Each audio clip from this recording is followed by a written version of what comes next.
beyond excited for the first of a multi-part series that will be the Amazon pay-per-click Masterclass. And what is a Masterclass without one of the masters at the game and literally the pay-per-click Jedi, one of the most genuinely nice guys I know in the space. He has shared so much free value that has just blown my mind in terms of what's possible with Amazon pay-per-click. So tapped Joe on the shoulder a couple months ago, and he's going to now join me on the Heist channel here through the remainder of the year to really impart his wisdom. You know, regardless if you're running pay-per-click on your own with an agency, software, whatever the case is, this is just about providing as much value as possible. And I guarantee that you will learn some nuggets of wisdom because these guys are in hundreds of accounts, have seen millions upon millions in ad spend. These guys live and breathe it every day. And that's one of the problems with the Amazon game is there's so many pieces to the puzzle that you can't stay on top of every element of the business to the nth degree. But when it comes to pay-per-click, Joe Shelerud absolutely does that.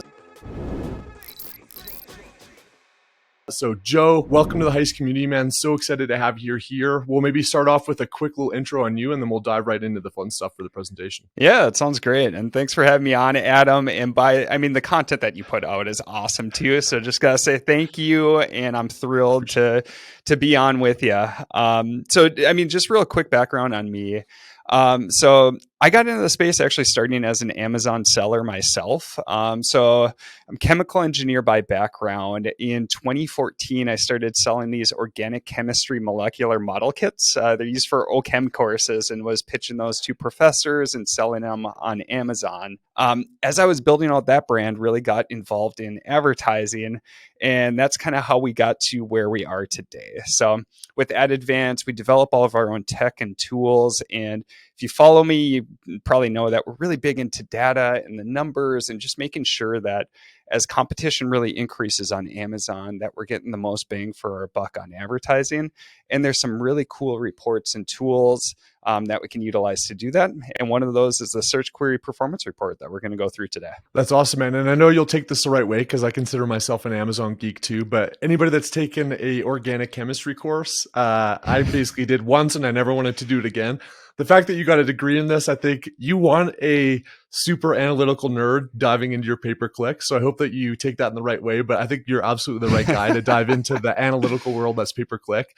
But yeah, man, let's dive right into this. Super exciting to see the power of these reports and some of the stuff that you guys have learned. For sure. And I am extremely not offended by being called a nerd. That is an accurate representation. Love it. Okay, so today what we're going to do is a deep dive into Amazon's search query performance report. And really what this allows us to do is see how we measure up against our competition overall. We already did an intro, so I'll skip over this. But for those who don't know, Ad Advance, we're located in Duluth, Minnesota. This is a snapshot of some of the team. And as we just talked about, really focused on the tech and the data. And at the end of the day, how do we put the things that we learn into practice within our advertising? So overall for Amazon Search Query Performance Report, so this is a newer report that Amazon launched. And what was really cool about it is that it provides a lot of key metrics that we can have for overall search queries throughout the entire query itself. And so what this means is that typically when we get our advertising reports, we could just see our own data. But now what this allows us to do is see the data for the entire industry as a whole. And so it provides some really cool benchmarks that we can put into action. And as we know within Amazon, if you're first to any of these new features that come out, it can definitely give you an advantage. And so what we'll focus on is how can we take this report and put it into action? So to find the search query performance report, so first what you got to do is go within Seller Central. We'll head over to the Brands tab, and then you can go to Brand Analytics. And this is typically going to be the first report that pops up. And here's a little screenshot of what that looks like. And essentially it pops up and it looks like a really big spreadsheet. And so a couple things to note before you go in, there's a couple different segmentation levels that we can utilize for this report.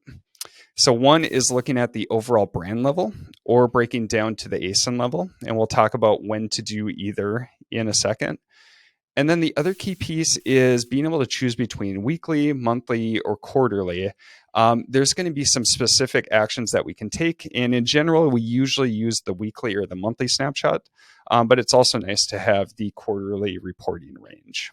So when we're looking at the search query performance report, one consideration is when we're looking at the data, do we break this down to the brand or the ASIN level? And the key thing to look at is your overall product mix. Is it pretty comparable overall, or are there different segments? If it's pretty comparable, then we can just use the brand level metrics, and this is really going to point us in the right direction. But in this example, and we're going to focus on some outdoor gear companies, this one, they have tents, they have sleeping bags, they have camp furniture, there's backpack hiking packs, there's accessories. And so between like seasonality and different shopping trends, there's a lot of different segments here. And so in this case, what we could do is break it down at the ASIN level. And this is going to provide us more of a product level versus a brand level breakdown of the search query performance report itself. So key thing here when you're looking at it, if your products are very similar, brand level is going to be fine. But if they tend to be pretty different, then I would break this data down to the ASIN level. And each thing, everything that we're going to talk about going forward, it can apply to both the brand level or the product level as we go. And real quick, Joe, so if you've got, say, a hero ASIN with 4 other variations, but you know the one that's selling the best, would you recommend for a variation type listing just to pick the hero ASIN for that? Or how do you address those variation level products? Yeah. So if the variation levels, if they're very similar, if they're variations, usually you can just go to the brand level to check that out. Okay. If the hero ASIN, if you feel like maybe it's getting a little bit different search terms and how people find it versus the variations, you can break that apart by the ASIN. So for hero products, I would say do both. I would first check at the brand level, and then I would focus on, say, that hero product and then the other variations. You can cross compare the results for, say, primary search queries. So what's your key terms that people are finding you? And you can see, okay, do the trends and the results and the brand share percentages, do they all line up? Or if they don't, now let's break it down to the product level, because we're going to have different takes for each of these pieces. Cool. Makes sense. So for key use cases, and this is where it gets really fun, we're going to dive into 3 major use cases for the search query performance report. So the first one is keyword discovery. And essentially what we're trying to do is we are trying to find keywords where we have an advantage over our competition. And this was always a key question we had, because up to this point, we've just been able to get metrics on ourselves, but now we can compare against the competition. And so we'll break down how you can dive into that. The next key piece is trend analysis. So if you have a highly seasonal product, or if the product does experience different peaks, or say sales trends drop off over time, we now have a way that we can check out and make sure that it's not just your product. We can check the overall market trends. And this is a constant question that we get too, like, hey, my sales went way up. Was this driven by something that we did, or is this just the general market? Using the search query performance report for trend analysis is also a very powerful use case, which we'll dive into. And then the third one is brand defense efficiency.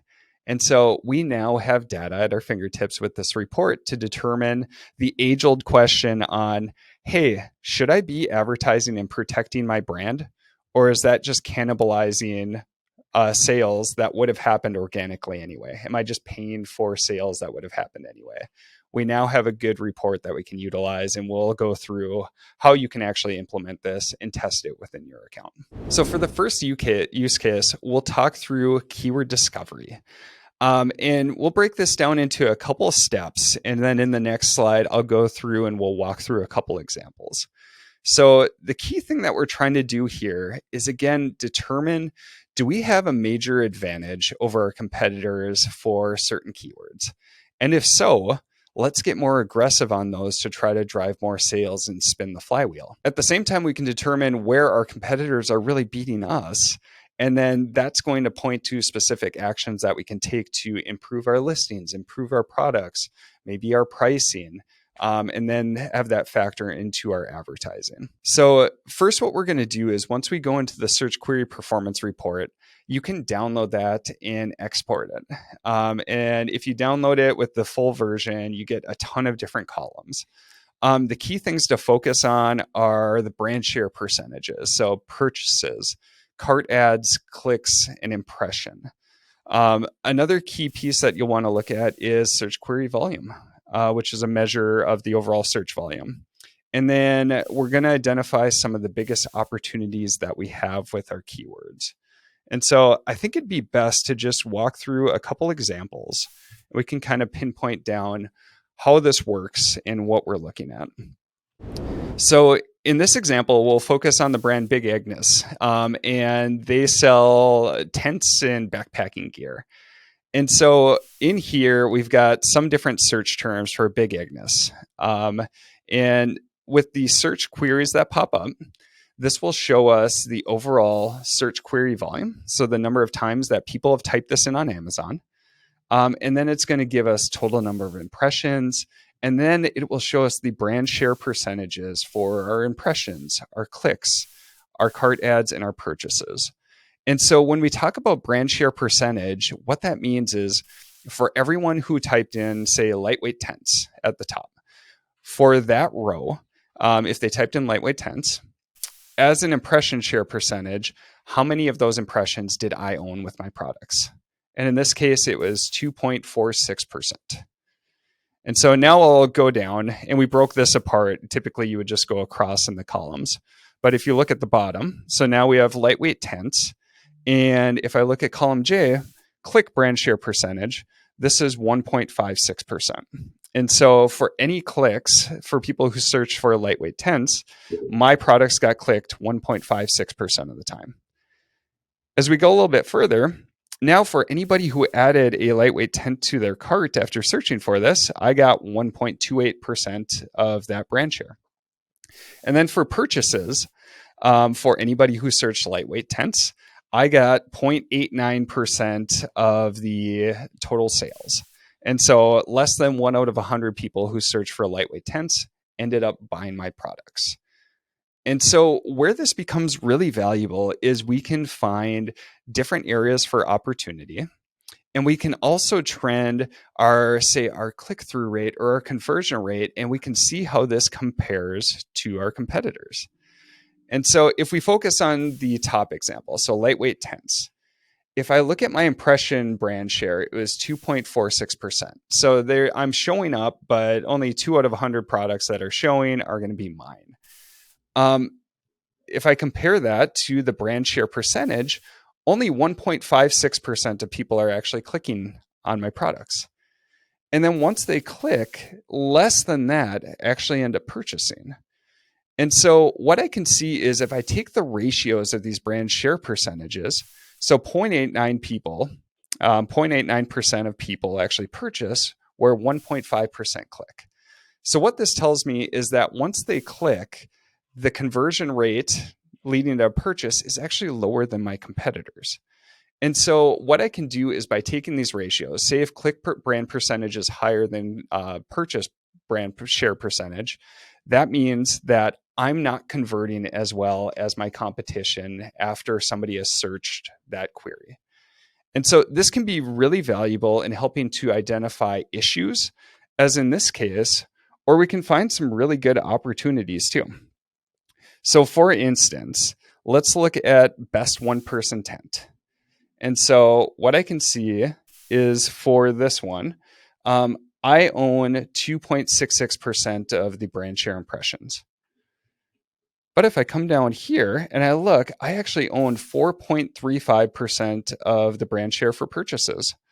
So what this means is that while I didn't own as many of the impressions for the search query, I actually led to more purchases than my competition. So only almost like 3% of the people clicked on it, but over 4% actually ended up purchasing that. And so what this tells me is that, hey, I'm converting better than my competition, and I could get more aggressive for this search term, for this keyword, to be able to push that. Because if I'm converting better than my competition, now what that means is that if I must be more relevant than a lot of other products that they're looking at. And so by using these ratios, you can really help identify, one, where are there opportunities? So am I getting clicked more or less than my competition? And then two, am I converting better or not than my competition? And so just by using these ratios, and really it's going to be click brand share percentage over impression brand share percentage, or purchase brand share percentage over click brand share percentage. By using these ratios, if the ratio is higher further down the funnel, that means I'm doing really well.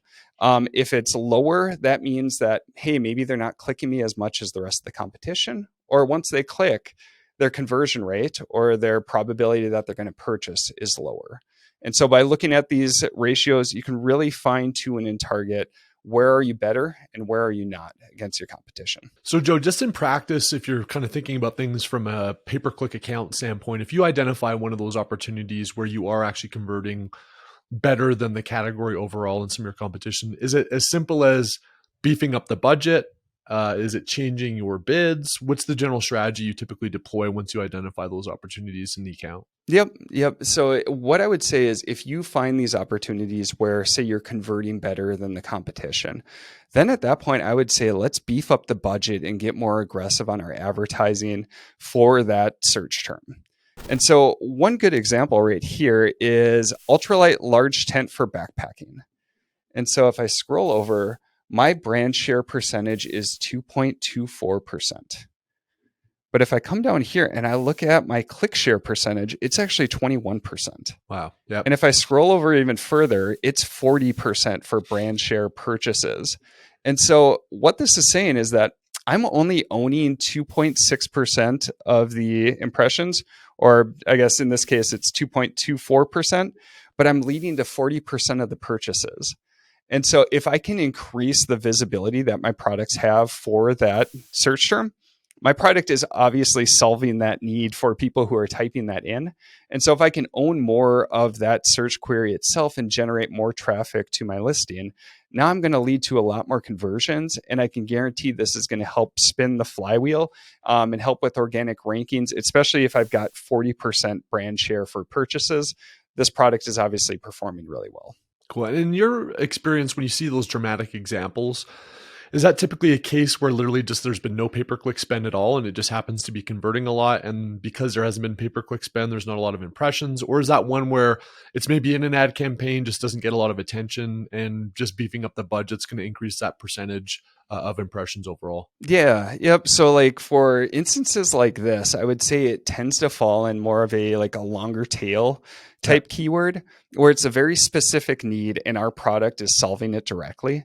And so from the advertising perspective, it may not be as competitive, or in this case, my product may solve this need very well, where even though my product is only one of 50 that are showing up, a ton of people are clicking out on it, 1 out of 5 in this case, and then 2 out of 5 are actually purchasing it. So I would say it's when it's more specific or more niche down, you'll find more cases where you get these extreme results. But really being able to build on that and then also design your products and your messaging and your product detail page around some of these specific queries that have a lot of volume, it can be really smart because you can really help to increase that probability that somebody is going to purchase. Cool. So this is a slide that I'm going to skip over. There's a ton of information, but really it just breaks down the kind of the process that we just talked through. And really it's comparing those ratios in terms of brand share and then walking through the different scenarios. So if brand share for purchases is greater than clicks, what does that mean and how do I approach that? And at the end of the slide deck, we can give you a good link where you can reach out and we can send you this for more details.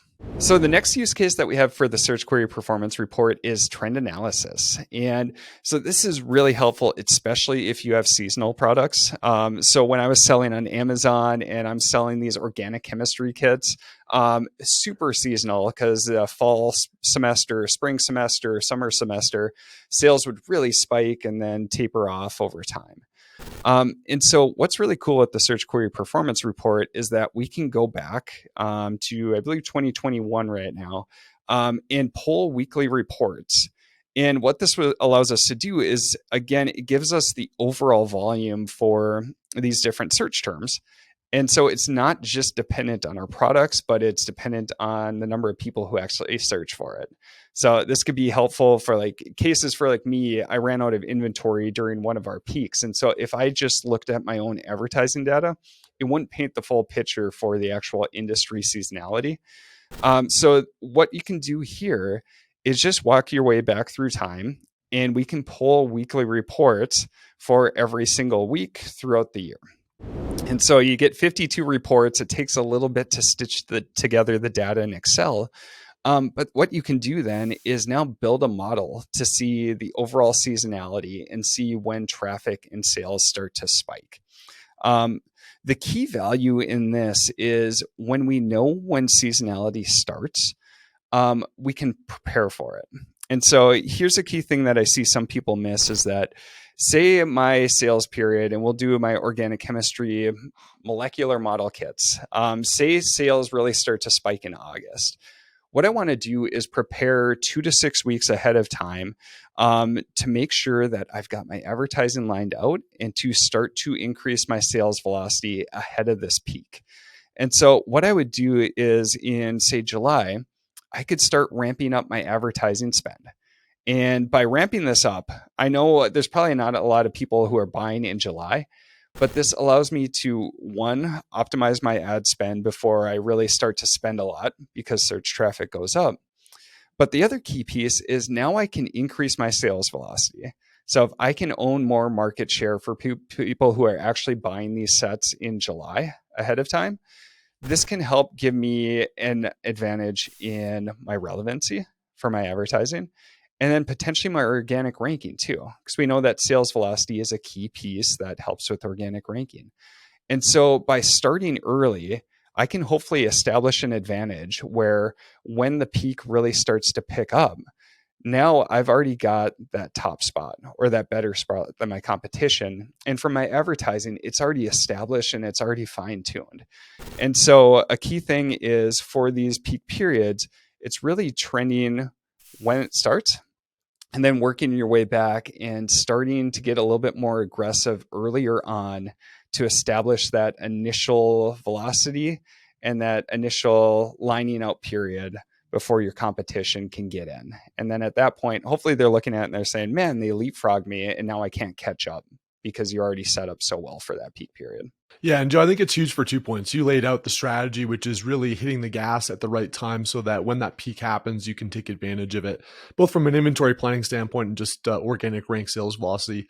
The other thing too, and I've been there, it's like all of a sudden sales slow down and you don't know if it's a strategy or if it's a gap in your product, if there's a new competitor, or if that's just the natural tides that are taking place in the industry for those keywords and for the category as a whole. So having a definitive roadmap that plays out both those scenarios so you can make effective decisions is super huge. And the fact that we have this data now, we don't have to use helium-10 or some other estimated things is a tremendous advantage if you can take advantage of it. Exactly. Yep. And thank you for pointing out the inventory planning side. I focus on the advertising, but obviously that is huge.